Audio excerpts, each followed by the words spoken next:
Hello, folks, my fellow travelers.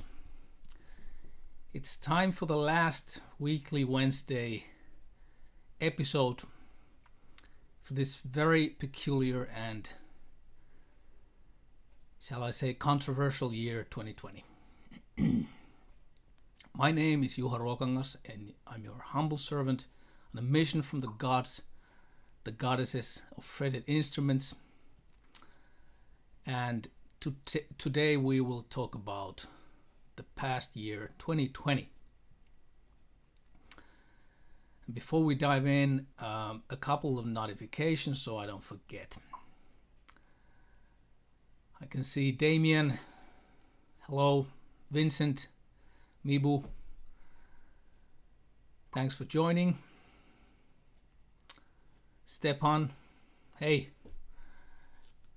Stepan says, hello, I'm new on this train, hope everybody's fine. Welcome to the train. Let's see where the train takes us today. A couple of notifications so I don't forget. Kai, hey, first off, there are folks out there eagerly waiting to receive our 25th anniversary raffle awards, t-shirts, wall calendars. So just a quick heads up on that. We are in the middle of it, ordering all the right size shirts, so on. So patience, please, we're on it, and everybody will get their stuff for sure. So no worries about that. Secondly, we put out a video a week ago about stringing up a precision bass, and this has been very nicely received. Thank you very much. I also got a couple of questions from Damien from Switzerland. Thank you, Damien. I will get back to your questions soon in another video. Maybe I'll string up a jazz bass this time, we'll see. Anyways, one of Damien's questions was about the possible risks involved when you're cutting the strings to length. Could something bad happen when you're cutting the strings to length? And this made me realize that I haven't addressed this detail actually in any of my restringing videos so far. It goes as well to the guitars as the basses. So there is indeed, in certain cases, certain risks. So thank you, Damien. I stand corrected, and I'll also fix this.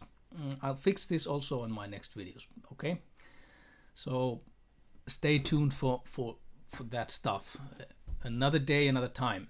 So we move on to the actual topic of my stream, and let's see now. The title says, what does it say? It says, what has the COVID-19 crisis done to musicians? Well, first of all, it's not actually just the musicians, not just the performing artists. It's the same for all the freelancers working in the field of music, the music workers, and other performing arts. So that means a lot of technicians, stagehands, logistics people, the management agents, health and safety, so on. A lot of people are affected by the COVID-19 crisis. So let's rewind. We'll go back in time first. We'll go back in time 100 years, and we'll look at what was going on, in the class society of its time. The class society with its upper class aristocrats, the ruling families, the religious hierarchy, the middle class, below it with its academics, the doctors, the lawyers, then the merchants, the craftsmen, down to the working class, the proletariat. And at the end of the line, the prostitutes, the thieves, the beggars. And that's right, bingo, below the beggars, below the homeless people, musicians. The bottom of the barrel, the artists. That's right. So, the question is, how far have we progressed from the old class society?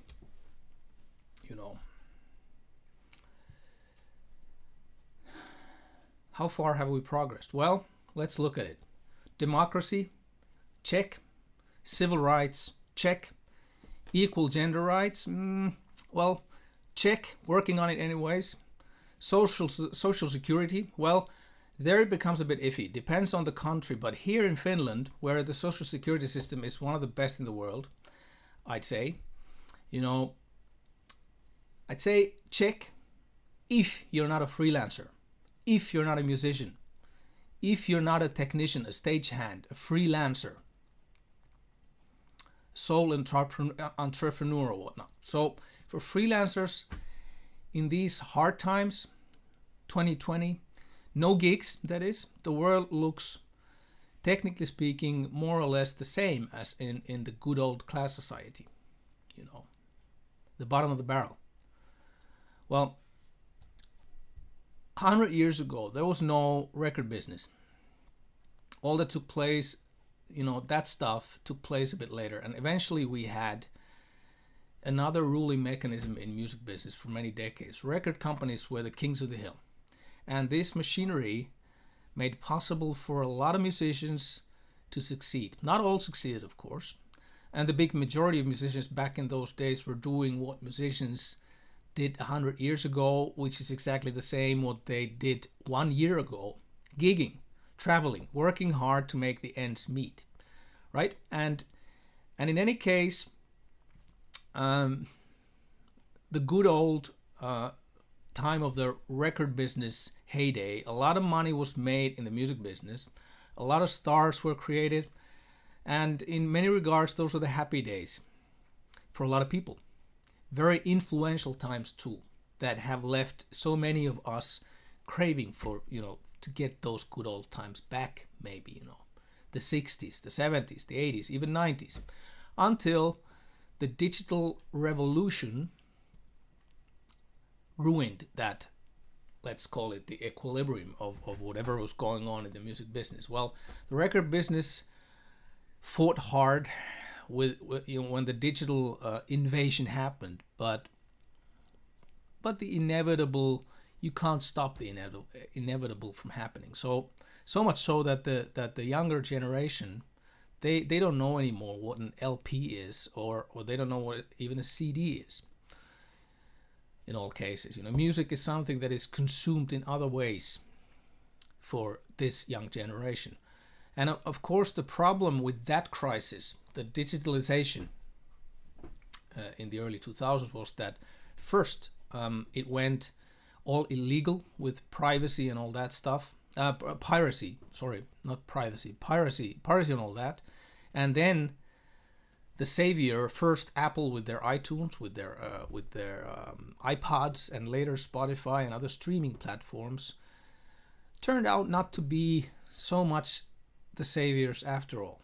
Very few could anymore make a living with record sales. So it made survival as a performing musician more challenging.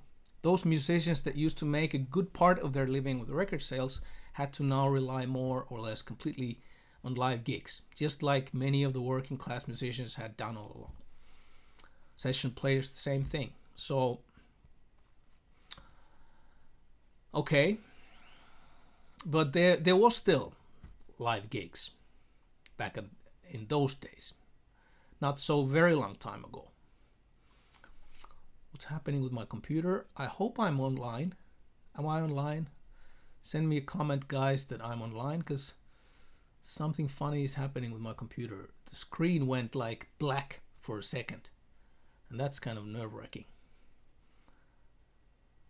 Let's see. Let's hope. Let's hope we're not having a electricity cut in the electricity or something like that. We'll see.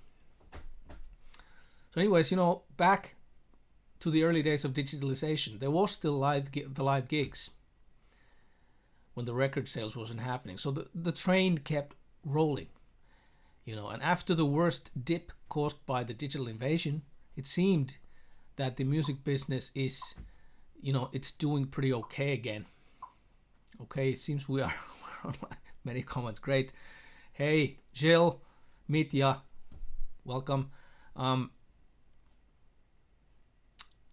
Yeah, for a while it seemed that the music business was doing pretty okay again. You know, the numbers were looking up. And so we come to year 2020 and the COVID-19. And obviously, you know, come on, it is such a tragedy on many fronts. Here in Finland, we have so far done better, who cooperates with a lot of music workers in different countries. So I know what's going on, I follow what's going on, and it's been a painfully rough ride for a lot of folks during the past. You guys, you musicians, you know the best.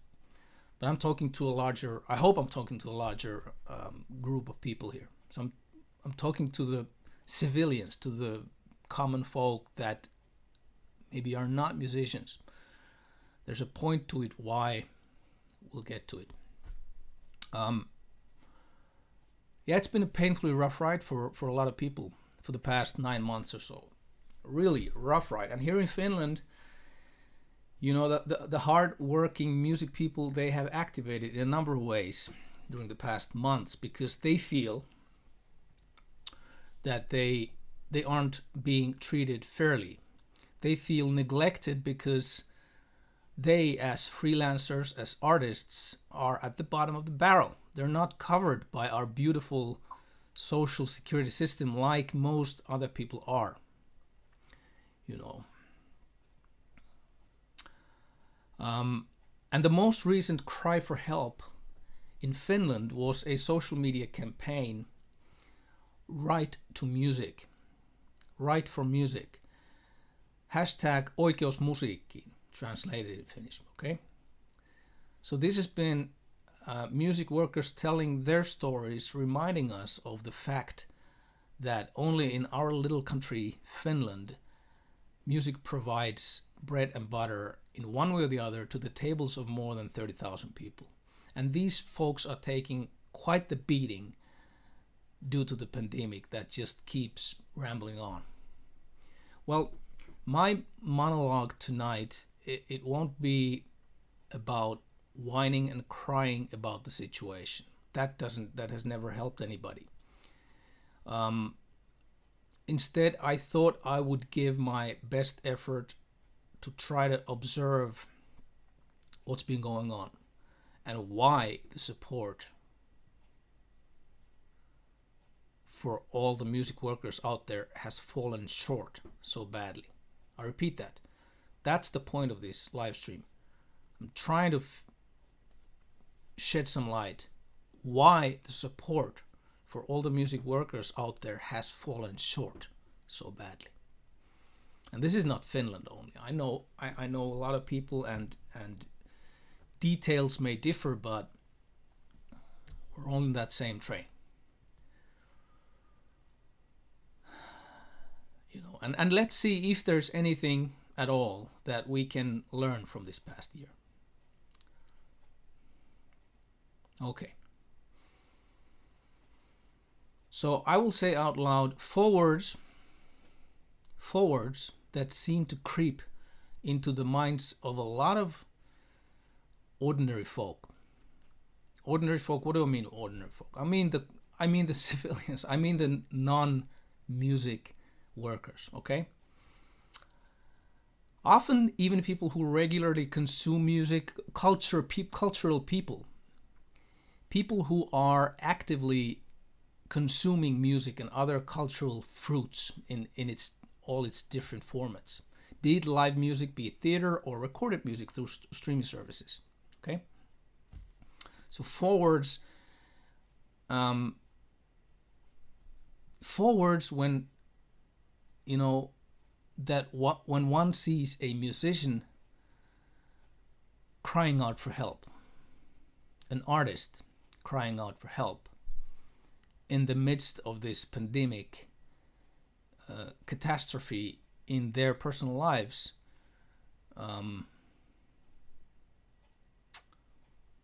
four words that creep into the minds of a lot of ordinary folk.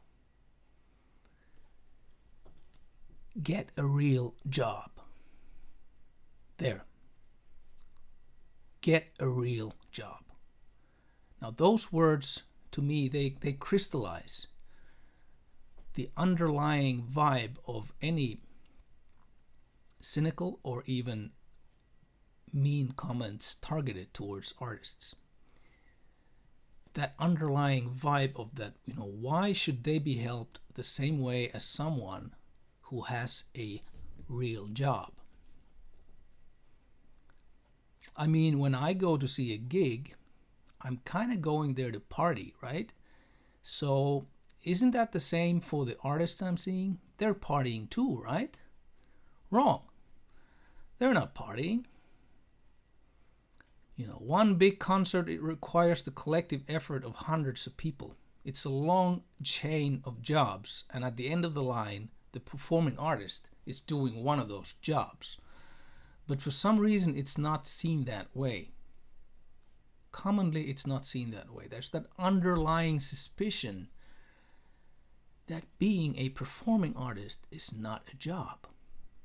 That it's some kind of a non-job. That it's something fun that they would do anyway, even if they don't get paid. So it's a mixture of, you know, something, you know, reminders of that old class society thinking with a touch of envy mixed in. And so when the train keeps rolling and gigs get booked, in the good times, it's all good. Let's all enjoy the music. But when the times are bad, let's throw them back at the bottom of the barrel. Now, the other day, I read this text by my dear friend, a musician, guitarist Peter Lerhe, a Finnish guitarist, a great thinker. He was brainstorming on this same topic in his, well, shall we say, in his originally peculiar style. Peter is a character, and you know, to understand the most cryptic bits of Peter's words, I reckon you'd need to maybe know him in person, but I'm going to throw it out to you in any case, because all in all, I think he succeeded in phrasing an answer to those of you who recognize this gnawing suspicion. Get a real job. If you recognize this suspicion deep within you, even if you're not willing to confess that you would say it out loud or you would ever think that way, but if you have that within you kind of thinking that, well, it's just not a real job, I think Peter Lerhe's recipe, instructions, they offer an answer to you that you should hear.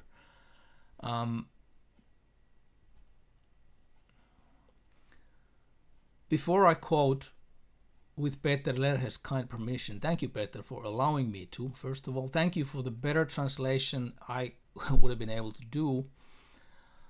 Before I go into that, let me get this straight. Now, Peter doesn't think, and I agree with him on this, of course, 100%. Peter doesn't think that people would think this way with suspicion, get a real job, because, you know, out of being mean, out of being like mean persons, that they would want to somehow, you know, bad to happen. It is more to do with not knowing better, you know, being thoughtless, not knowing what's going on behind the curtain for real, and maybe not thinking of the big picture that we're going to talk about on the stream. So Peter wrote this down in the format of instructions. I mentioned to you it might be cryptic at places, but I'm going to give it to you. You make up your own mind. Leave your comments below after you heard what I have to say or what Peter has to say. So for fun, let's consider the possibility that we are young, aspiring people fantasizing of a possibility becoming a professional musician. So what do we need to be prepared for in our society? What do I need to be prepared for if I would like to be a musician? And I'm quoting Peter here. Okay. Number 1, start to practice. Don't go to sleep until Clapton 68 has been wrung dry with love. The same goes for Wes Montgomery. The same goes for John McLaughlin. After that, move on to your own ski track. Move on to your own path. Start skiing until we'll hold hands and watch the sun rise from the bottom of the sea. All right?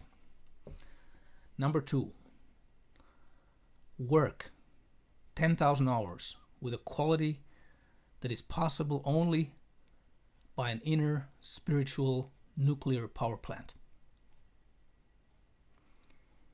Now, a well-meaning translation for the civilian who might not have thought of this, preparatory phase in becoming a musician. What this means is work for 10,000 hours with uncompromised quality without pay. That's what it means. 3, after 10,000 hours, come to the conclusion, without emotion, I am a weirdo.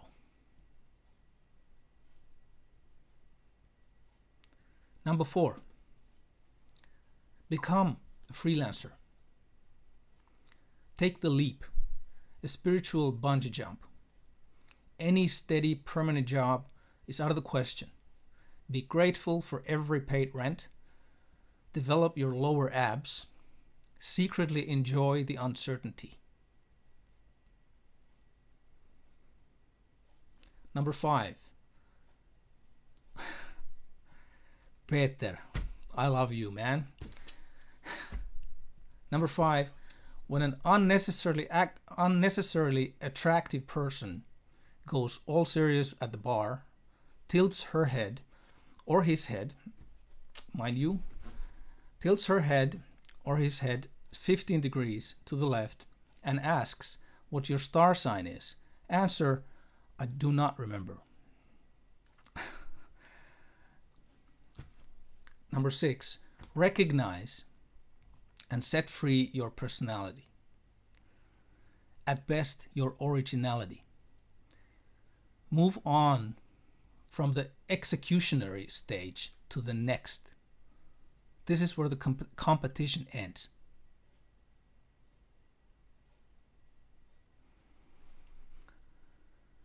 Number 7, take care of your body, your engine.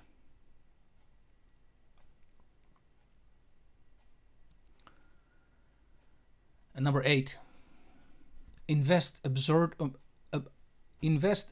amounts into instruments. Fall in love with an old soul who understands the sound of heaven.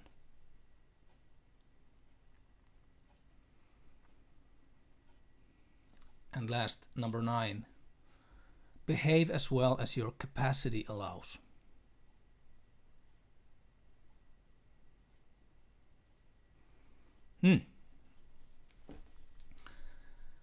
Thank you, Peter. Now tell me, what is your conclusion with me reading you that quote? Huh? Well, my conclusion is that, first of all, Peter's instructions are an answer to the question, who am I? Some of you recognize yourselves in there, others don't, and it's all okay. There's no right or wrong answers.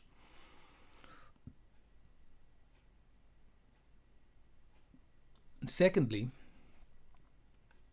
the process of becoming a musician is a hell of an effort.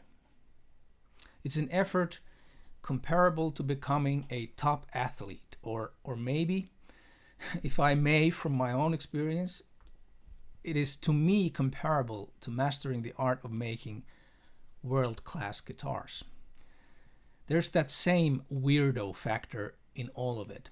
There's that same obsession, there's that same push, there's that same lower abs tension and passion and burn. So it's not an ordinary job. It's not an ordinary job. But hey, people, it is a job, for crying out loud. It is a job.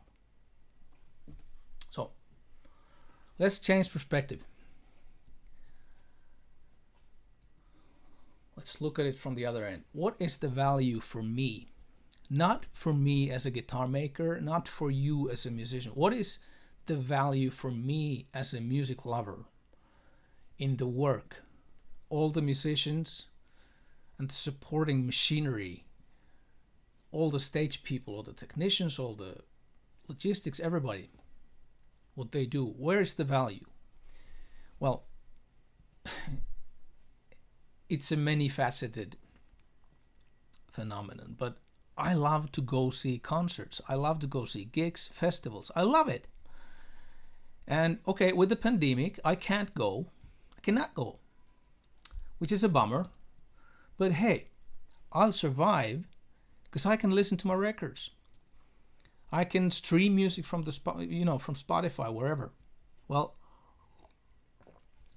the hard-working musician or the technician does not survive on that, though, because no gigs means no money. And Social Security doesn't apply. No unemployment money for a freelancer that easily. So okay, I can watch live stream gigs. That helps the musicians, right? Except that it doesn't. Not really. Imagine a band that, let's say, a band, hard-working band that gigs around the year. Say, what is like reasonable? Let's say 100 gigs. A band that would have done, say, 100 gigs this year to get by. That's why they do it, by the way. They do it to get by, not to party. 100 gigs to get by for the people involved, so they can pay their rents, they can buy diapers for their kids, whatnot. The band cannot replace the 100 cancelled gigs with 100 live streams. Oh, well, they can try, but you get the picture, right? It doesn't just work. There's no substitute for the real thing. And again, I can hear that whisper, well, get a real job then.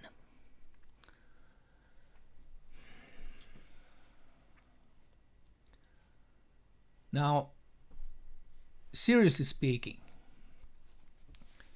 if we would be in the situation where, the 200 horsemen were here in my neighborhood 100 years ago, I would probably suggest the same, get another job, get a new job, move on with your lives. What horsemen am I talking about then? Well, here in Harviala, my home, the Lord of the Harviala Manor used to have 200 horses and 200 horsemen working for him, doing all the stuff with foresting and whatnot that they used to do with horses back in the day. I have a picture of a photograph taken out there with all those 200 horses and their horsemen lined up, on the field. And then, lo and behold, came the tractor. And within a few years, the horses were sold, and the horsemen complained on the barricades. This is not fair. We don't want the tractors. We want our jobs back. Now, it's tragic for those individuals that they lost their jobs, but the reality was at the time that future happened, and they just had to move on, right? Because the tractors just wouldn't go away. And it's kind of the same thing with the digital invasion. The streaming came and conquered. So we don't like it. Some of us don't like it because it affected the livelihood of a lot of people. But it's inevitable. You had to adapt, or you had to get another job. Okay, the fairness of how the money gets divided on those streaming platforms, that's another can of worms. I'm aware of that. I'm fully aware of that. I've even done some video about it a long time ago, and I'm not going to that today. But hey, we are not in that situation here in the year 2020. Making music, performing music, it's not a dying breed. And that is the difference. That's the difference. It's not a dying breed. No, making music, performing music, it's a very lively breed that brings a lot of prosperity. It brings a lot of tax money and a lot of joy to our daily lives. So in this time, in the year 2020, in this crisis, I am on the barricades 100% with every bone in my body with the music workers, because they do extremely valuable work. It's undeniable, and therefore it is also unacceptable that we, the societies as a collective, we allow ourselves to suck in all the enjoyment the music, gives us in the good times. But at the same time, we allow the music workers to be thrown to the bottom of the barrel in the bad times.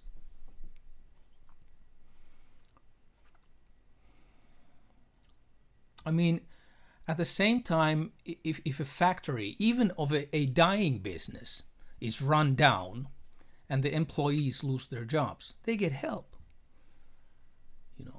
They get help.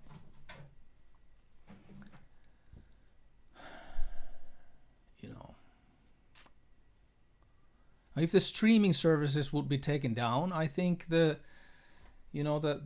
help for professional music people, the music workers, it would come running, because music is so important part of the human being experience, and music surrounds our lives. It's part of our identities,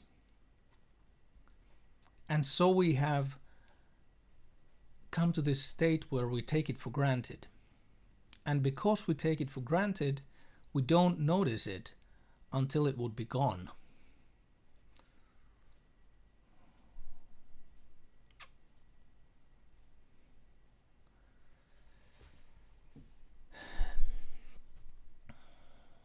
Okay, guys, hard times 2020. I'm sending lots of love to all the hardworking music people out there. Don't lose hope. We need you, okay? We need you. That doesn't sound right coming from a guitar maker's mouth, though. We need you. I mean your money. But hey, we're just another part of the chain. So we need you to make money so you can keep on investing absurd amounts to inspiring instruments that help you do your job better, so more people will come to see your shows, and at the end of the day, all of us, the makers and the consumers, as a big happy family, we can pay bigger and fatter taxes, because that's what we'd love to do, right? No, seriously speaking, the crisis hasn't hit us, me, and my team, nor as hard as the music workers. All the freelancers out there. I'm speaking for them. I'm not speaking for myself. Period. About that topic. And well,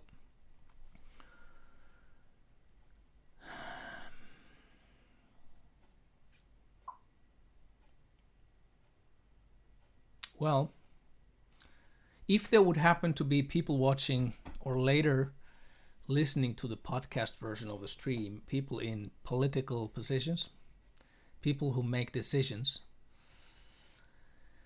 people who could try to help. So this message is meant for you. Wake up and help. Help if you can.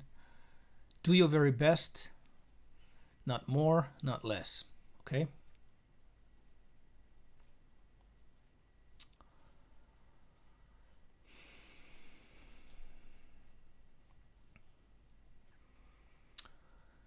Thank you, people, for your comments.